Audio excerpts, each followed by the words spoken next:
Hey, welcome to Gold's Garage. So in the previous video, I said take one last look at this gorgeous piece of garage art. And I wasn't kidding because it's hanging on a hook and it's going right in there today. And I also said I would make a video about the things you have to do to replace a small block with a big block. It's doable, but there's work involved. And I'm going to get into the details of that. Before I do, welcome subscribers and new subscribers. Once again, as I mentioned before, I found out from YouTube, if you're already a subscriber or not, and you give me a like, they show it to somebody else who might look at it too. So the last few videos have been going pretty good, and I think that's one of the reasons why. So if you give me a like, that would really be helpful. Thank you very much. So the first question that you have to ask yourself, this is a beautiful 66 El Camino. Dave Othwhite is the owner of this car, and he bought the engine from me, and we're working together to put it in together. We spent all day yesterday getting it out and getting a lot of stuff changed over. And so I'm going to cover off some details of what we had to do. First question is, why would you want to put a big block where you have a small block? There's lots of good answers to that question. First of all, big block Chevelles and El Caminos are classic, and back in the day they were cool. They still are. If you go to a car show and the hood's open, if it's a big block, people come and have a look at it because you're a beautiful piece of art, that's for sure. So here's this one ready to go. And the other reason that you might want to think about doing that is this is just a pretty mild street engine, but it makes 465 foot-pounds of torque at 3,000 RPM. And 499 at 4,600 RPM. So Dave's not going to have a hard time spinning the tires with it, that's for sure. It's going to make tons of power and make a real nice street car. So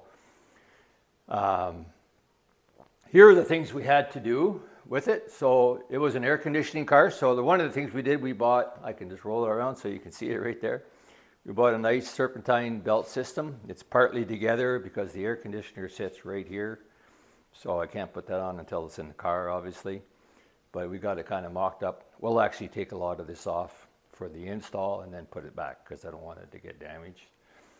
So the next thing to point out, the good news is motor mounts are the same. Big block, small block. I took them off the small block, bolted them on here. And from the information I've read, it's going to bolt right in there. We'll let you know at the end of the video, or at the end of this project, whether it did, but everything I've read says it's going to bolt right in. That is kind of a racing style oil pan, but I've checked that out as well. As long as it's got these little vents on the side, it's going to fit. It's going to barely fit under the cross member, but it should be able to fit. You notice it's got aftermarket high raised valve cover, so because of that, we had to change the brake booster, which we're in progress of doing. We got parts here, we haven't got it back in. The brake booster the stock brake booster is too big in diameter, so you will not be able to get this valve cover on or off with the brake booster in place. So we had to change that, and we're in the process of doing that. We changed the torque converter. The cam on this engine is a 276 HR hydraulic roller, and it's marginal whether you need a stall converter or not, but because the car's got a 3-over end, we decided to do that, so we put a 2000 to 2400 stall converter. Is that right, Dave? 2000 to 2400 stall converter. And we're in the process of doing that. The transmission is sitting there, new converter's installed. Dave had to go and get a new flywheel this morning. What else do we have to do? We are going to add fans because the original motor came with OEM style fans, so we have a fan kit. 2 10-inch fans and a controller for that, which we have to mount after. Because this car's got air conditioning, it's already got a heat exchanger in front of the rad. The rad had to come out. The exhaust system, of course, we're putting long tube headers where there used to be shorty headers. So we got some modifying to do to make the exhaust system fit. Power steering, of course, it was power steering, still is. Bleed the power steering system, that's got to be done. Obviously the transmission, it's a 350 turbo hydromatic transmission, so we're going to put all that back. One of the things we have to be careful of, because it's got a a kick down that connects to the carburetor, and the original kick down mechanism is probably different than this one, so we're going to have to do some adapting there. It's very important on an automatic to get that kick down correct. It's hard to show now because there's no carburetor on it. We will show another video.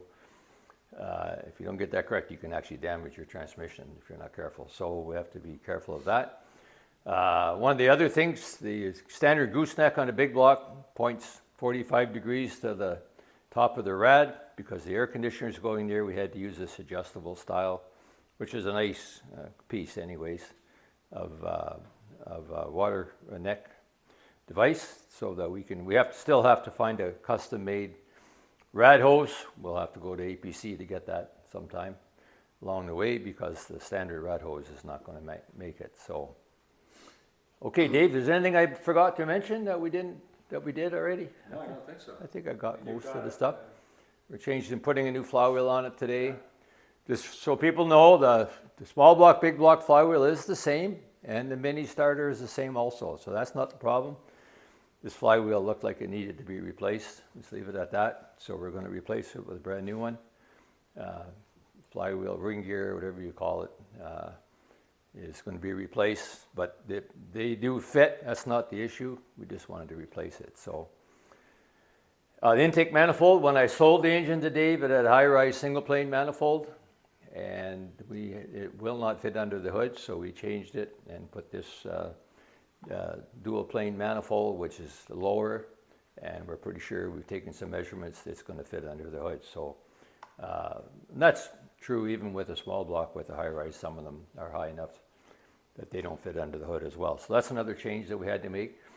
We're actually going to use the distributor. Dave has a nice MSD style distributor and coil and the whole carry-on on the small block. So we're taking the distributor out of the small block and putting it in the big block. So we don't have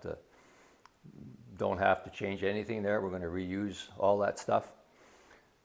One thing we have to figure out yet is the manifold's only got one outlet for temperature control, and we need one for the fan, and we need one for his gauge. So we haven't figured that one out. We'll have to work on that one along the way. So, any comments, Dave, at this point? No, I think at the start you hit it nail right on the head. It's all about performance. When I was younger, I had another El Camino with a 396 in it, so I got used to the power. I bought this one from a friend of mine 3 or 4 years ago. And I've been working on the cosmetic side of it. A lot of the performance stuff, a lot of the suspension has all been done. And so now it's a matter of looking at big blocks. And I was fortunate enough one day to be flipping through the internet and came across this video for 427 on a dyno. And that's when Alan was doing this engine.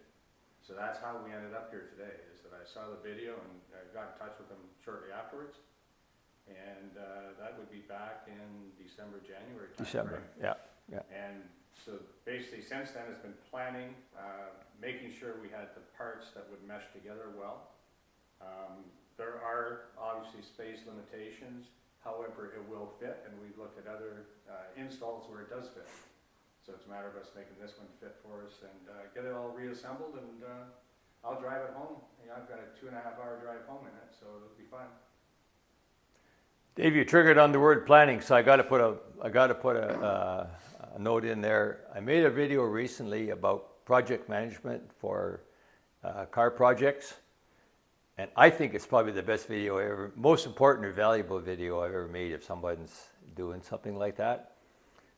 It doesn't look like it's very sexy. It's not getting a lot of attention, but if you are planning to do something like this, I suggest you watch that video and follow the instructions, and you won't be disappointed. You won't get halfway through and find out you can't do it, or it's going to cost twice as much as you thought, or it's going to take forever, or whatever. So planning, and so far this job has gone right according to plan, because between Dave and I, since he actually bought this in December, we waited till the weather was better so he could get his car here. It's a 2-hour drive. And in that time, we've done all the things that I've mentioned, so we're pretty much ready to go. So we'll be making a follow-up video when it's in, and somewhere along the way. And maybe we'll make one of Dave spinning the tires down the street. I don't know. I've got to check where the neighbors are at that time. So Okay, once again, please subscribe and like. Give me some support and I'll keep making videos. And thank you for watching Gold's Garage.